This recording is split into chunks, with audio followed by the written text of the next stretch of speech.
Hello students, welcome back to the channel biology with Poonam Lukladi. I hope आप सब लोग बहुत अच्छे से होंगे और आप लोगों की स्टडीज भी बहुत अच्छे से चल रही होंगी। तो आप लोगों ने सेंट्रीफ्यूगेशन के 3 पार्ट मैंने करवाए, 3 पार्ट में मैंने पूरा सेंट्रीफ्यूगेशन को कवर करवाया। तो आपने आई होप पढ़ लिया होगा, उसके नोट्स बना लिए होंगे। तो आज इस वीडियो में हम कुछ इंपॉर्टेंट क्वेश्चंस को लेंगे जो कि हमारे कॉम्पिटेटिव एग्जाम में पूछे गए। ठीक है, उससे हमारा रिवीजन भी हो जाएगा। हमको पता चल जाएगा कि हमने जितना भी पढ़ा है हमारा सेंट्रीफ्यूगेशन के बारे में, उनमें से कितना है जो हमको अच्छे तरीके से आता है। तो चलिए स्टार्ट करते हैं। और हाँ, अगर आपने वो वीडियो नहीं देखी है तो आई बटन पे क्लिक करके आप उस वीडियो तक जा सकते हैं। चलिए स्टार्ट करते हैं। First question is Meselson and Stahl experiment, जो कि डीएनए सेमी कंजर्वेटिव रेप्लिकेशन वाला जो था, used which technique for this experiment. इस एक्सपेरिमेंट के लिए उसने कौन सी टेक्निक को यूज किया था? Density gradient, differential gradient, differential centrifugation, all of the above. इसके लिए डेंसिटी ग्रेडियंट को यूज किया था।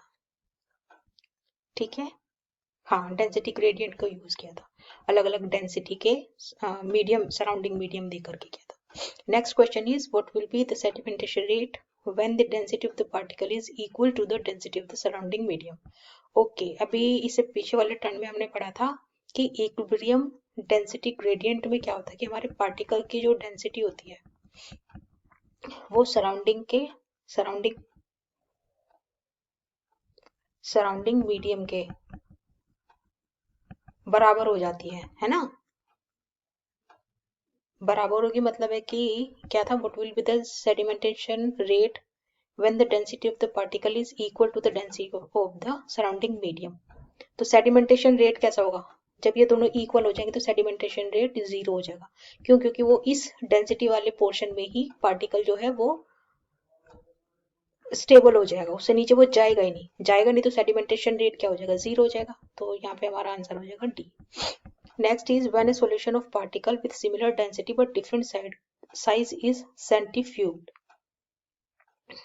When a solution of particle with similar density, density हमारी same है but different size बड़े छोटे हैं, is centrifuged.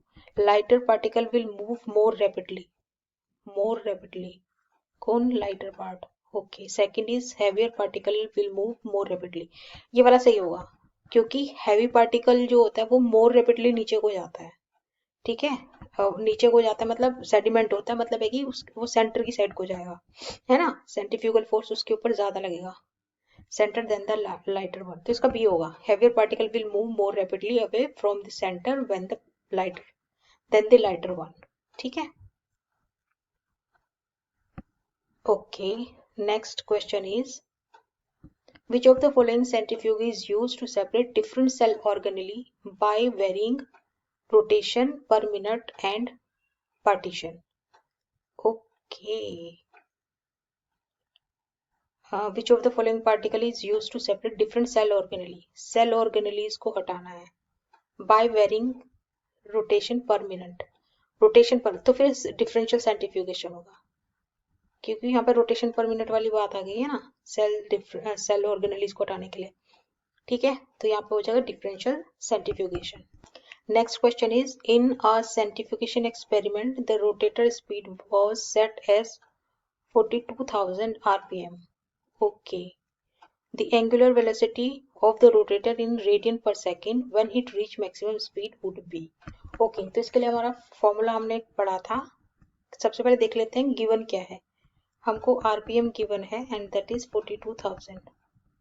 ठीक है, तो हमें रेडियन पर मिनट में इसको कन्वर्ट करना है। तो 1 RPM is equal to 2 pi radian per minute था। ठीक है, तो आरपीएम हमको दे रखा है, तो क्या हो जाएगा? ये हो जाएगा हमारा 4200 इंटू 2 इंटू 3.14 डिवाइडेड बाय पर मिनट है तो ये 60 हो जाएगा। इससे कट गया, ये हो जाएगा 30 और इसको सॉल्व करके हमारा 4400 आंसर आ जाएगा। ठीक है, तो इसका आंसर हो जाएगा ये। Next is centrifugation is not employed in which of the following process. इन नीचे दिए हुए प्रोसेस में से कौन सा ऐसा है जिसमें कि सेंट्रीफ्यूगेशन का यूज नहीं होना? To squeeze out water from the wet cloth, centrifugal, अगर हम वॉशिंग मशीन में कर रहे हैं तो हाँ होगा। For blood and urine test, हाँ होगा, इसके लिए centrifugation. To separate butter from the cream, बिल्कुल होगा, क्योंकि सबसे पहले बटर और क्रीम को हटाने के लिए ही सेंट्रीफ्यूग का इस्तेमाल किया गया था। Next, different pigments from an extraction of flowering petals, ये नहीं होगा, तो आंसर हमारा ये हो जाएगा। ठीक है, चलिए अब आगे देखते हैं। Okay, next is what is density gradient centrifugation used for. Okay, what is density gradient centrifugation used for, काहे के लिए डेंसिटी ग्रेडियंट सेंट्रीफ्यूगेशन यूज करते हैं इन चारों प्रोसेस में से। Purification of viruses, ribosome, membranes. Density gradient, okay, to remove small particles, to remove dirt, to get rid of big particles, no. Purification of the viruses, ribosomes and membrane। ठीक है, density gradient centrifugation के through इन सब particles को अलग अलग करेंगे।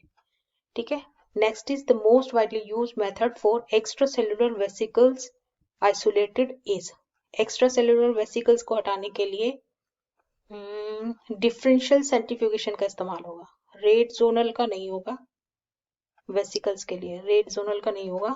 Velocity centrifugation no, equilibrium centrifugation no, इसके लिए डिफरेंशियल सेंट्रीफ्यूगेशन का यूज होगा। Next question is in centrifugation which of the following force is not used. Electrostatic, gravitational, centripetal, centrifugal. Okay, ये तीन तो यूज होंगे लेकिन इलेक्ट्रोस्टैटिक फोर्स नहीं यूज होगा, तो हमारा सही आंसर है इलेक्ट्रोस्टैटिक फोर्स। ठीक है, तो ये हमारे कुछ क्वेश्चंस थे जो कि कॉम्पिटिटिव एग्जाम में सेंट्रीफ्यूगेशन से पूछे गए। आई होप आपको ठीक से समझ में आ गए होंगे।